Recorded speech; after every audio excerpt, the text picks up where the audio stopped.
धर्म जाति के नाम पे इंसान को बांटने वालों को सबक सिखाना होगा चंदन धर्म के ऐसे दलालों को। धर्म का ठेका चलेगा जब तक आएगा ना सुनहरा कल, चल दीवाने चलता चल, चलता चल तू चलता चल। इसलिए अपने लोगों को 3 बच्चा पैदा करने की बात करते हैं तो आपके ऊपर, इसका मतलब कि आप सरकार के खिलाफ जा रहे हैं तो आपके ऊपर देशद्रोह का मुकदमा होना चाहिए। विशाल गाजीपुर सपना बोध का ये स्टेटमेंट है। अच्छा,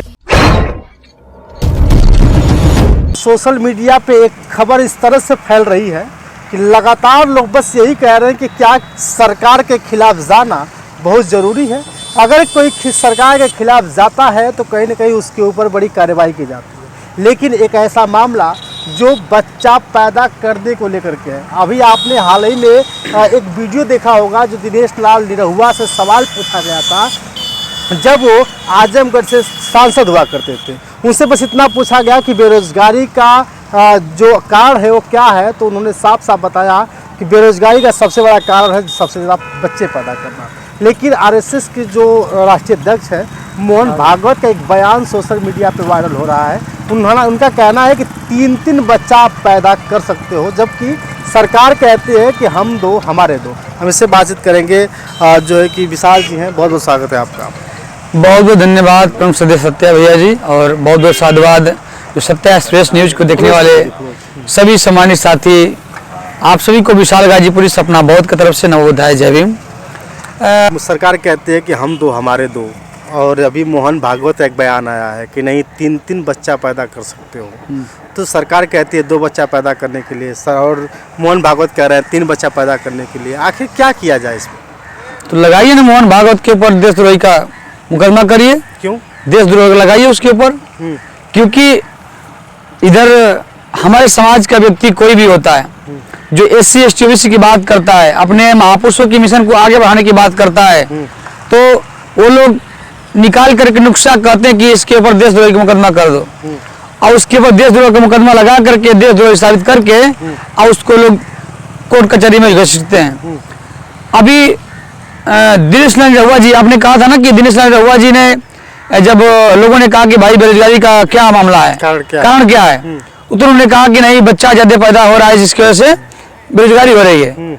अब इधर मोदी जी कहते हैं कि हम 2 हमारे 2, और इधर मोहन भागवत जी कह रहे हैं कि 3 बच्चा पैदा करो, बहुत दिक्कत हो रहा है। और दिक्कत आपको इसलिए हो रहा है कि हमारे समाज के लोग अब जागरूक हो रहे हैं, अब आपके पीछे पीछे नहीं घूमेंगे। वो इस देश में अम्बेडकरवाद जो मनुवाद का जो आपने जो प्रोपेगेंडा कर रहे हैं उस चीज को हमारा समाज समझ गया है, और हमारा समाज इस देश में अब आडंबरवाद पाखंडवाद के पीछे नहीं जाएगा।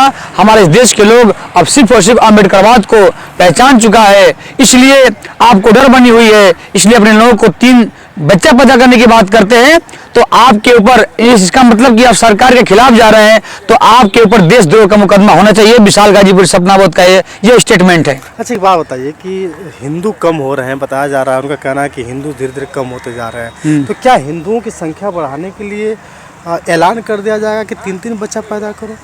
क्या मुसलमान जो बच्चा पैदा कर रहे हैं उनके ऊपर कोई जो है कि उन पर गलत क्या कहा जा रहा है कि वो गलत हैं, 3 बच्चे पैदा कर रहे हैं, उनकी संख्या बढ़ रही है, तो मुसलमानों के लिए घातक है और हिंदुओं के लिए अच्छा कैसे? देखिए, ये जो सरकार है ना, ये सरकार को चलाने वाला आपको पता है कि RSS है, और RSS के इशारे पे सरकार चलता है। हो सकता है कि सेटिंग बना होगा, हो सकता है कि दोनों की सेटिंग बनी होगी कि आप ऐसे बोलना, उसके बाद हम लोग इस पे ऐसे एक्शन लेंगे। अभी आपने देखा होगा कि जो SC ST में जो क्रीमी लेयर का जो फैसला सुनाया गया था, फिर बाद में बोले कि मैं नहीं लागू करूंगा, और फिर बाद में जो कि पंजाब है ना, पंजाब में लागू हो गया, हरियाणा में लागू हो गया। इसलिए इस चीज को हमको समझना पड़ेगा कि मोहन भागवत जी जिस प्रकार से अपनी बात रख रहे हैं, स्टेटमेंट दे रहे हैं, ये बिल्कुल सरकार के खिलाफ है। तो सरकार के खिलाफ है तो आपके ऊपर देशद्रोह का मुकदमा लगना चाहिए, यही मेरा कहना है। सरकार हमेशा कहते हैं कि हम 2 हमारे 2, और मोहन भागवत जी का ये बयान स्वयं प्रसाद मौर्य जी भी कर रहे हैं कि ये आखिर ये क्या सरकार के खिलाफ जा रहे हैं? क्या इनके साथ जो है कि जो है कि इनके ऊपर कार्रवाई नहीं होनी चाहिए?